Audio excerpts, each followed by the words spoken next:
So today I'm going to be doing the top 10 influential books tag.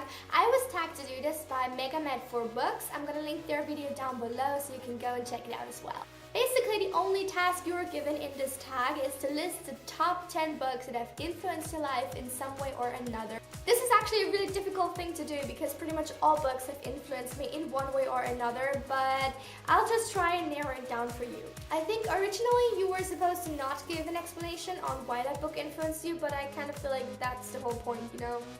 Like just listing books for you, you're like, yeah, great, super, we have no idea why. That's helpful. But I'm gonna keep this video short and give you just a brief explanation on why these books have influenced me. Harry Potter, because it has introduced me to the whole fantasy genre, and me and my friends used to have little quizzes every single day at school about Harry Potter and the books and the characters, and it was awesome. Twilight, because it is the first book I truly fangirled over. Me and my friends actually once shot a little sequence out of one of the books and sent it into a contest. We didn't win anything, but it was still awesome, and I'm hoping the footage doesn't exist anymore because that would be embarrassing. The Uninvited by Liz Jensen, because it is the first book I ever reviewed on YouTube. Pride and Prejudice, because it is one of my favorite classics, if not my favorite, and I just adore everything about it. I have watched both the movies and the web series, and I cannot get enough of it. It's like, to me, the only love story that's not super cheesy and that I can actually stand, pretty much. Feuerblüte by Katja Brandis, which is a German book that's kind of sparked off my love for series and marathoning them a lot. 1984 by George Orwell, which next to Pride and Prejudice is my favorite classic. I had to do extensive studies on this in school, and it made me fall so hard in love with this book.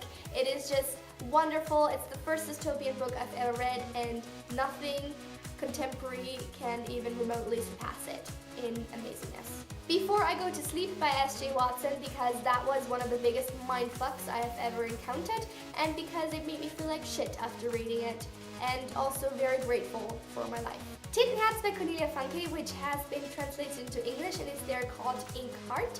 It is also one of my first fantasy reads, and I was just so engrossed with the entire universe, I couldn't put the book down. The Vampire Diaries by L.J. Smith, because me and one of my friends used to be so obsessed with Damon, we scribbled "Damon, please come in" all over our school books instead of the cliched, typical Mrs. something or other. And lastly, An Apple a Day by Emma Wolf, which is an autobiographical book on her struggles with anorexia. Despite the fact that I've luckily never had to deal with any kind of an eating disorder, I still thought it was incredibly interesting and fascinating to just read about this disease that has such a stigma attached to it and is kind of a taboo topic in today's society. That's it for my top 10 influential books, you guys. I hope you enjoyed this video. I am tagging these people, so go ahead and check them out because they're awesome. And I will see you soon. Have a lovely week. Bye!